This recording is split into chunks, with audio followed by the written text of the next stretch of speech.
오늘 저희가 함께 깊이 파고 들어볼 자료는요, 동원과학기술대학교에서 CEO들을 대상으로 진행했던 AI 기반 스마트폰 활용 전략 특강 교환과 영상입니다. 아마 이 자료를 저희에게 보내주신 당신은 정말 하루가 48시간이라도 부족한 그런 리더이실 것 같아요. 스마트폰이 강력한 도구라는 건 알지만 이 넘쳐나는 기능 속에서 정작 나의 시간을 벌어줄 핵심적인 사용법이 뭘까 그 전략이 궁금하셨을 겁니다. 네, 맞습니다. 그래서인지 이 강의자는 시작부터 아주 강한 표현을 쓰더라고요. 어떤 표현인가요? 바로 포노사피엔스.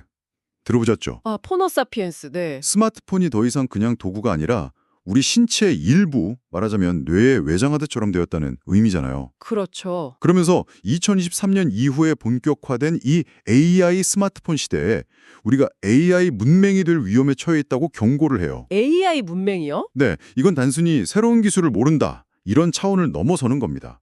바로 옆에 엄청난 능력을 가진 비서를 두고도 활용하지 못해서 결국 경쟁에서 뒤처지는 그런 상황을 의미하는 거죠. 와, 포노사피엔스라는 말이 확 와닿네요, 정말. 이게 그냥 쓰는 도구가 아니라 내 몸의 일부? 내 뇌의 연장선이라는 관점으로 보면 활용법 자체가 완전히 달라져야 한다는 거군요. 바로 그겁니다. 그렇다면 그 똑똑한 비서, 내 뇌의 연장선에 길들이는 첫 단계는 무엇부터 시작해야 할까요? 강의 자료의 첫 번째 전략은 아주 명확합니다.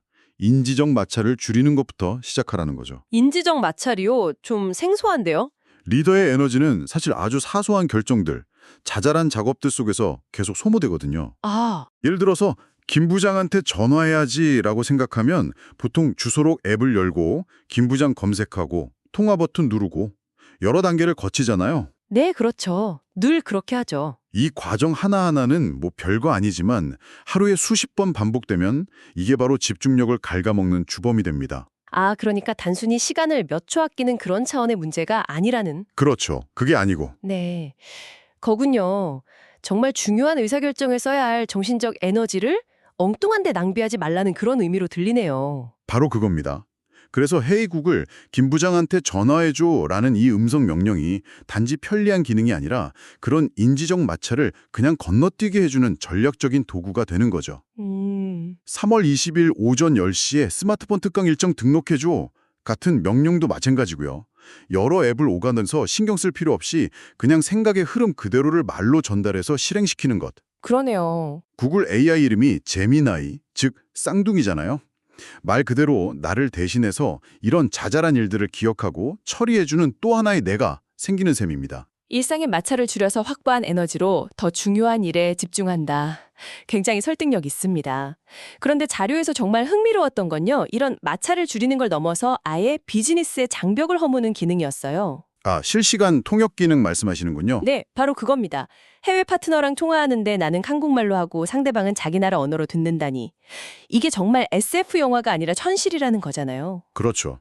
이건 뭐 비즈니스의 스케일 자체를 바꿔버리는 기능이라고 할 수 있죠. 스케일을 바꾼다. 과거에는 언어 장벽 때문에 해외 파트너와 소통하려면 통역사를 구하거나 이메일을 몇 번씩 주고받아야 했잖아요. 맞아요. 시간도 오래 걸리고요. 하지만 이 통화 어시스트 기능은 그런 시간과 비용의 장벽을 그냥 무너뜨립니다. 해외 호텔의 비행기 연착 사실을 알리는 그런 간단한 통화부터 해외 공급사랑 긴급한 부품 수급 문제를 논의하는 복잡한 대화까지 가능해지는 거죠. 그런데 한편으로는 좀 불안하기도 해요. 그렇게 중요한 비즈니스 대화를 기계 번역에만 의존해도 괜찮을까? 뉘앙스가 조금이라도 잘못 전달되면 큰일이 날 수도 있잖아요. 아주 중요한 지적이십니다. 강의에서도 당연히 그 점을 언급해요. 이 기능은 만능이 아니라 상황에 맞게 써야 하는 도구라는 거죠. 아, 그렇군요. 예를 들어 뭐 긴급한 상황을 해결하거나 초기 논의를 진행할 때는 엄청난 속도와 효율을 제공하지만 아주 민감한 계약 조건을 최종 조율하는 자리에서는 여전히 인간 통역사의 그 섬세함이 필요할 수 있습니다. 그렇죠. 중요한 건 이 도구 덕분에 예전에는 시도조차 못했던 수많은 소통의 기회가 열렸다는 바로 그 사실입니다. 알겠습니다. 일상의 마찰을 줄이고 비즈니스의 장벽을 낮췄어요.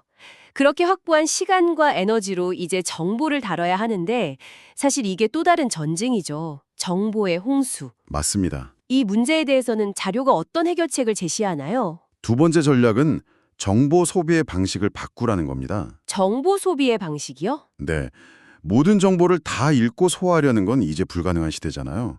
그래서 AI 요약 기능을 통해서 전략적 정보 습득을 하라는 거죠. 아, 전략적 정보 습득. 예를 들어서 1시간짜리 해외 산업 동향 분석 유튜브 영상이 있다고 해보죠.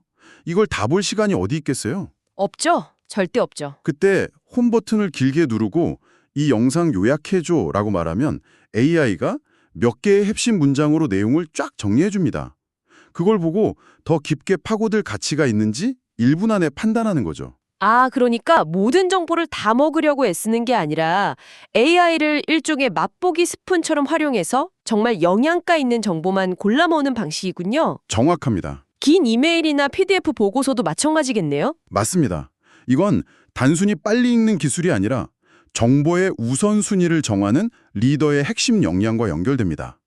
AI에게 1차 필터링을 맡기고 리더는 그렇게 걸러진 핵심 정보에 자신의 통찰력을 더해서 최종 의사결정을 내리는 거죠. 정보의 소비자가 아니라 정보의 큐레이터가 되는 거군요. 바로 그겁니다. 근데 정보가 항상 텍스트는 아니잖아요.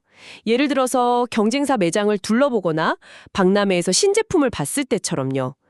눈에 보이는 것에서 바로 정보를 얻어내야 할 때가 많은데 그 서클 투 서치 기능이 바로 그런 상황을 위한 것 같더라고요. 정확합니다. 강의자는 이 기능을 즉각적인 현장 경쟁 분석 도구라고 표현해요. 현장 경쟁 분석 도구요? 네. 과거에는 매장에서 인상적인 제품을 보면 일단 사진을 찍고 사무실에 돌아와서 제품명 검색하고 관련 기사 찾아보고 과정이 길고 번거로웠죠. 맞아요. 그러다 잊어버리기도 하고요. 하지만 이제는 그냥 그 제품의 동그라미만 그리면 됩니다. 그러면 AI가 즉시 그 제품의 이름, 온라인 최저가, 사용자 리뷰, 관련 뉴스까지 한 번에 쫙 보여주죠. 이건 정말 게임 체인저 같은데요. 백화점에서 본 옷, SNS에서 본 가구를 검색하는 그런 개인적인 용도를 넘어서 비즈니스 인텔리전스 도구로 바로 활용할 수 있겠네요. 그렇죠.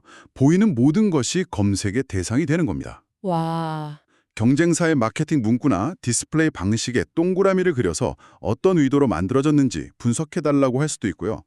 정보 탐색의 과정이 검색어 입력이라는 텍스트 기반에서 궁금한 대상 지정이라는 직관적인 방식으로 완전히 바뀌는 겁니다. 자, 그럼 한번 정리해보죠.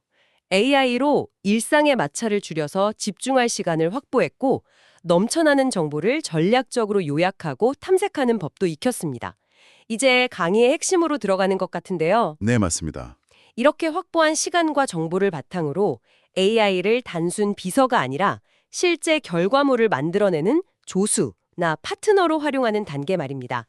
자료에 나온 구체적인 프롬프트 예시들이 아주 인상적이었어요. 맞습니다. 여기가 가장 중요한 부분이죠. 강의에서는 이 단계를 AI를 운용하는 단계라고 표현합니다. 그냥 질문을 던지는 게 아니라 명확한 지시를 통해 원하는 결과물을 얻어내는 거죠. 운용한다. 네. 여기서 핵심은 AI에게 역할과 조건을 구체적으로 부여하는 겁니다. 역할과 조건이요. 예시를 하나 들어서 좀 더 자세히 설명해 주실 수 있을까요? 자료에 나온 것 중에 내일 임원회의 발표 자료에 핵심 요약 5가지를 뽑고 각 항목의 개선 방안을 3가지씩 제안해줘 라는 프롬프트가 있었죠. 네, 기억납니다. 이게 왜 좋은 프롬프트인 거죠? 아주 좋은 예시인데요. 이 프롬프트가 왜 강력한지 3가지로 나눠볼 수 있어요. 첫째, 업무를 구조화해서 지시합니다.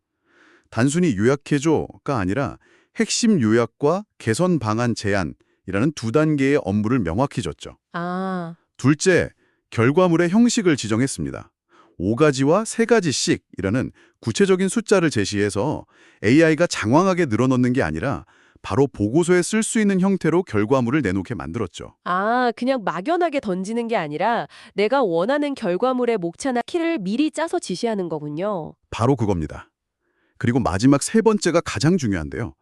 바로 AI에게 페르소나, 즉 역할을 부여한 겁니다. 페르소나요? 개선 방안을 제안해줘 라는 말 속에는 너는 단순한 요약기가 아니라 이 문제에 대해 비판적으로 분석하고 대안까지 제시하는 전략 컨설턴트의 역할을 수행해라 라는 암묵적인 지시가 담겨 있는 거죠. 와, 이렇게 역할과 조건을 명확히 줄수록 AI는 훨씬 더 수준 높은 결과물을 가져옵니다. 그렇군요. 거래처에 보낼 감사 이메일을 격식 있게 써줘라는 프롬프트도 마찬가지겠네요. 거래처라는 대상, 감사라는 내용, 격식 있게라는 톤앤 매너까지 구체적으로 지정해주는 거니까요. 맞습니다. 특히 창의적인 아이디어가 필요할 때 이 방식은 더 강력해져요. 예를 들면요? 예를 들어 우리 회사 신제품의 마케팅 슬로건 5개를 제안하되 50대 남성 고객의 감성을 자극할 수 있는 레트로 스타일로 만들어줘처럼요. 아, 50대 남성, 레트로 스타일이라는 구체적인 제약을 걸어주면 AI는 막연한 아이디어가 아니라 훨씬 더 날카롭고 창의적인 결과물을 내놓게 됩니다. 제약이 오히려 창의성을 자극하는 거죠. 듣고 보니 AI에게 일을 시키는 게 아니라 마치 아주 유능한 신입사원에게 업무를 지시하는 것과 비슷하다는 생각이 드네요. 명확하고 구체적으로 지시할수록 더 좋은 결과물을 가져오는 것처럼요. 네, 아주 좋은 비유입니다. 회의록 작성 같은 반복적인 업무도 이제 완전히 맡길 수 있겠어요? 물론이죠. 클로바 노트 같은 앱을 활용하면 회의 내용을 녹음하는 동시에 텍스트로 변환하고 심지어 누가 말했는지까지 구분해 주잖아요. 네, 저도 써봤는데 정말 편하더라고요. 더 나아가서 회의의 핵심 요약과 다음 실행 계획, 즉 액션 아이템까지 정리해 줍니다. 이건 단순히 회의록 작성 시간을 아껴주는 걸 넘어서 리더가 회의 자체에 온전히 몰입하게 해주는 효과가 있어요. 아, 기록에 대한 부담에서 벗어나는 거군요. 그렇죠. 기록에 대한 부담에서 벗어나서 논의를 이끌고 사람들의 의견을 조율하는 리더 본연의 역할에만 집중할 수 있게 되는 겁니다. 네. 오늘 AI 기반 스마트폰 활용 전략 자료를 정말 깊이 파고 들어봤습니다. 처음에는 그냥 스마트폰의 새로운 기능 소개 정도로 생각했는데 이야기를 나눠보니 이건 기술의 문제가 아니라 리더의 시간과 에너지를 관리하는 일종의 경영 전략에 가깝다는 생각이 드네요. 맞습니다. 인지적 마찰을 줄여서 집중력을 확보하고 정보의 홍수 속에서 핵심을 건져내고 마지막에는 AI를 내 생각의 파트너로 삼아서 결과물까지 만들어내는 과정. 정말 당신의 주머니 속 잠자는 비서를 깨우는 여정이었던 것 같습니다. 맞습니다. 이 모든 과정의 궁극적인 목표는 리더가 더 리더다운 일을 하게 만드는 것이죠. 네, 여기서 강의자는 마지막으로 아주 흥미로운 질문 하나를 던지면서 끝을 맺습니다. 어떤 질문이죠? 우리는 지금까지 팀원이 작성한 보고서를 AI에게 주고 분석하게 하거나 회의 내용을 요약하게 하는 방법을 이야기했잖아요. 네, 그랬죠. 그런데 여기서 한 걸음 더 나아가 보면 어떨까요? 만약 AI를 단순히 결과물을 검토하는 도구가 아니라 처음부터 팀원들과 함께 보고서를 공동 작성하는 하나의 팀원으로 참여시킨다면요. 아, AI가 자료 조사를 돕고 초안의 논리적 허점을 지적하고 더 나은 표현을 실시간으로 제안하는 환경 말입니다. 그렇게 된다면 당신 조직이 일하는 방식과 결과물의 창의성은 어떻게 달라질까요? 와, 생각만 해도 엄청나네요. AI는 이제 답을 주는 도구를 넘어서 우리와 함께 질문하고 새로운 해결책을 만들어가는 존재가 되고 있습니다. 그 무한한 가능성을 어떻게 활용할지는 이제 이 방송을 듣고 있는 당신의 손에 달려 있습니다.